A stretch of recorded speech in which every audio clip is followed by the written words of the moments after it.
रेणु रेणु। नमस्कार दोस्तों, अगर खूबसूरती की परिभाषा किसी गार्डनर से पूछा जाए तो विंटर गार्डन का नाम लेगा। हर गार्डनर्स को विंटर गार्डन का बेसब्री से इंतज़ार होता है और यदि वो विंटर गार्डन हम लोग लो बजट में तैयार करें, यानी कि अपने गार्डन से ही कुछ कटिंग्स लेकर मुफ्त में तैयार करें, फ्री में तैयार करें, तो वो सोने पे सुहागा हो जाती है। तो हमारे गार्डन में लगभग सारे गार्डनर्स के पास कुछ ऐसे परमानेंट पौधे होते हैं जिन्हें कटिंग से हम लोग रेडी कर सकते हैं। तो विंटर गार्डन के लिए इस समय हमारे गार्डन में कुछ परमानेंट पौधे जो इस वक्त भी बने हुए होंगे। तो ये मेरे लास्ट ईयर की देखिए ब्लूम्स है और शुरू में आपने मेरे लास्ट ईयर की विंटर गार्डन के कुछ झलक देखे होंगे। विंटर गार्डन बेहद ही खूबसूरत होता है, रंग बिरंगे फूलों को लिए हुए होता है, तरह तरह के गुलदाउदियाँ। तो सबसे पहले हमें गुलदाउदी से ही विंटर गार्डन की तैयारी करनी पड़ती है। तो देखिए मेरे फूल वाले पौधे में एक फूल अभी भी खिला हुआ है गुलदाउदी में। तो कुछ कटिंग्स मैं ले लेती हूँ और कैसे लगाना है वो आप लोगों के साथ शेयर करती हूँ। तो आप हेल्दी सी कटिंग लीजिएगा, अच्छी ब्रांचेस की सिलेक्शन करिएगा। और अगर आपके पौधे में शक्कर निकल रहा हो तो शक्कर्स को भी कटिंग के लिए लिया जा सकता है। फिर आपने नीचे वाली पत्तियों को रिमूव कर देना है हल्के हाथों से, ब्रांचेस टूटे नहीं, ख़राब नहीं हो, उसकी स्किन ना निकले। तो हल्के हाथों से नीचे की पत्तियों को आपने रिमूव करना है। आप चाहे तो एलोवेरा जेल लगा ले या फिर फंगीसाइड से कोट कर ले। मैं फ़िलहाल कुछ भी नहीं कर रही हूँ क्योंकि मानसून बहुत ही अच्छा फेवरेबल कंडीशन बना हुआ है। वैसे आप इसमें एलोवेरा जेल लगा सकते हैं।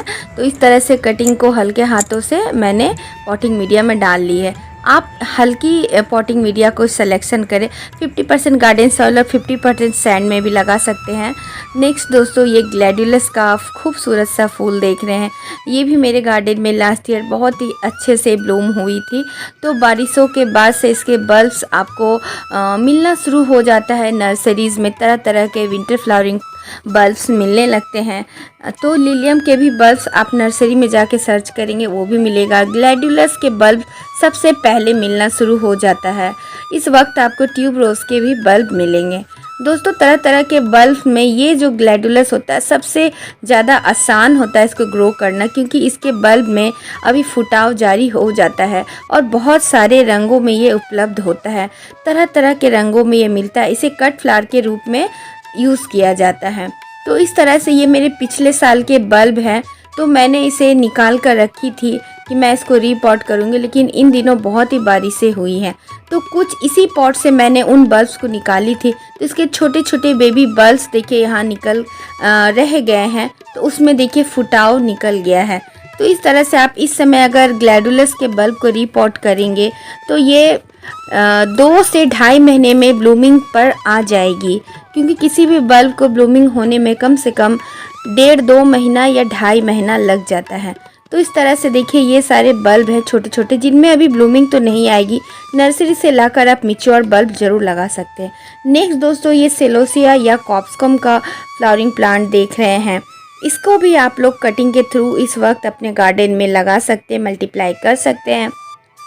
तो वैसे तो ये बीजों से जहाँ तहाँ ग्रो होते रहती है अगर पहले आपके गार्डन में इसके पौधे हैं। तो अगर आप फर्स्ट टाइम लगा रहे हैं तो कहीं से एक कटिंग लाकर आप इसकी नीचे की पत्तियों को रिमूव कर सकते हैं और फ्री में ढेर सारे पौधे आप अपने गार्डन में इसकी तैयार कर सकते हैं, क्योंकि कटिंग से भी ये बहुत ही आसानी से लग जाती है और बीजों से तो ये जहाँ तहाँ ग्रो होते रहता है। इसकी पत्तियाँ बेहद ही खूबसूरत होती है जब ये शुरुआती दौर में होता है, तो बाद में इसके फूल भी खूबसूरत लगते हैं। नेक्स्ट दोस्तों, अभी आप लोग ज़रूर से ज़रूर मैरीगोल्ड के कटिंग लगा लें, क्योंकि मैरीगोल्ड के बिना तो विंटर गार्डन अधूरा है। तो मानसून का भरपूर फ़ायदा उठाइए और अपने मैरीगोल्ड के मैच्योर प्लांट से टिप की कटिंग ले लीजिए। 2 से 3 इंच या 4 इंच की कटिंग लगा सकते हैं। इसकी कटिंग बेहद ही आसानी से 2 दिनों में रूटिंग ले लेती है। तो नीचे की पत्तियों को आपने हल्के हाथों से हटाना है ताकि ऊपरी लेयर इसकी जो स्किन होती है वो ना हटे। और इस तरह से आपको हल्की पॉटिंग मीडिया में 50-50 गार्डन सॉइल और 50% रिवर सैंड में दे दे, या आप प्योर रिवर सैंड में भी ग्रो कर सकते हैं। प्योर रिवर सैंड में ग्रो करने से मॉइस्चर का थोड़ा ध्यान रखना पड़ता है, लेकिन रिवर सैंड में यानी कि नदी की रेत में जड़ें बहुत ही शानदार बनती है, वरना आप आधी मिट्टी आधी बालू मिलाकर भी कटिंग को लगा सकते हैं। तो इस तरह से मैरीगोल्ड की कटिंग लगाकर उससे आप ढेर सारे मुफ्त में पौधे तैयार कर सकते हैं। कटिंग लगाने के बाद हल्के पानी ज़रूर दे दें। नेक्स्ट दोस्तों, ये आप देख रहे बेहद ही खूबसूरत शानदार कैलेंचो के ब्लूम्स हैं। ये लास्ट ईयर मेरे विंटर गार्डन की ब्लूम्स आप देख रहे हैं। इसकी आप कटिंग लगाकर ढेर सारे पौधे आप रेडी कर सकते हैं। देसी कैलेंचो बहुत ही rough tough low maintenance flowering plant होता है। ये एक सक्लेंट वैरायटी का प्लांट होता है। तो इसकी आप कटिंग छोटी छोटी टिप की कटिंग ले लें, एक पत्तियों से भी ये ग्रो हो जाता है। तो इस तरह से मैंने कटिंग ले ली है। आपको चाहे तो रूटिंग हार्मोन या एलोवेरा जेल में डिप कर ले। फिलहाल तो मैं कुछ भी नहीं लगा रही हूँ, यूँ ही मैं अपने पॉट पे पड़ी मिट्टी है यानी कि तैयार पॉट में ही इसकी कटिंग को लगा दे रही हूँ। आप चाहे तो रिवर सैंड में भी लगा सकते हैं। इसको बिना केयर की ये ग्रो होने वाला ऐसा अनोखा पौधा है जो कि एक पत्ती से भी ग्रो हो जाता है।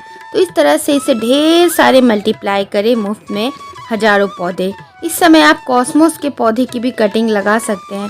तो कुछ पौधे जो ख़राब हो जाते हैं, अच्छे से ग्रो नहीं होते, नीचे से पत्तियां सूख जाती है, तो उसकी टिप की कटिंग लेकर आप कॉस्मोस की आप लगा सकते हैं। इसकी कटिंग बहुत ही आसानी से लग जाती है। ना कोई रूटिंग हार्मोन चाहिए, ना एलोवेरा जेल चाहिए, बस इसको एक मिट्टी चाहिए जिसमें इसकी जड़ें आराम से निकल सके।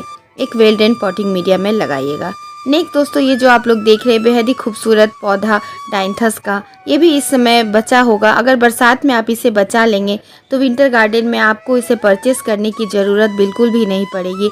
बस इस पौध से आप छोटी छोटी ढेर सारे कटिंग रेडी करें और मुफ्त में ढेरों पौधे तैयार करें। वैसे तो ये बीजों से भी ग्रो हो जाती है, लेकिन इसकी कटिंग भी बहुत ही आसानी से लगती है। तो इस तरह से इसकी कई सारी कटिंग ले लेनी है। याद रखें, इसकी कटिंग में भी नोड एरिया होती है, तो जहाँ नोड एरिया 1 से 2 नोड एरिया ज़रूर मिट्टी के नीचे जानी चाहिए। तो देखिए मैंने ढेर सारी कटिंग ले आई है और नीचे से इसकी जो होती है पत्तियाँ उसको रिमूव हल्के हाथों से बहुत ही करिएगा ताकि इसके ब्रांचेस टूटे नहीं। और इस तरह से इसकी और फंगस भी नहीं लगेगा। अगर नीचे की पत्तियाँ नहीं हटाएंगे तो फंगस लगने का डर होता है। तो याद रखिए, कई सारी कटिंग, खूब सारी कटिंग आपको लगानी है। 1 या 2 कटिंग मत लगाइएगा। ढेर सारी कटिंग लगाएंगे तो 2-3 कटिंग सक्सेस होती है। 100% रिज़ल्ट हर बार ज़रूरी नहीं कि आपको मिले। कभी 50% अच्छी रिज़ल्ट मिलती है, कभी 10%, कभी 20%। तो इस तरह से 1 बाय 1 करके सारी कटिंग को रेडी कर लेना है और आपको एक अच्छी वेल ड्रेन पॉटिंग मीडिया में लगा देना है। तो मैंने डाइंथस की कटिंग को ओनली रिवर साइड में लगाई है, यानी कि सिर्फ बालू में लगाई है, ताकि इसमें कोई भी फंगस लगने के चांसेस नहीं हो और रूटिंग जल्दी से जल्दी हो जाए। क्योंकि बरसात में डाइंथस के पौधे गर्मी तो बच जाते हैं, लेकिन बारिशों में ये ख़राब हो जाते हैं अक्सर। तो जितने भी सर्दियों के पौधे हैं वो गर्मी तो बचा सकते हैं हम लोग, जो परमानेंट वाले होते हैं, लेकिन बारिशों में अक्सर ख़राब हो जाते हैं।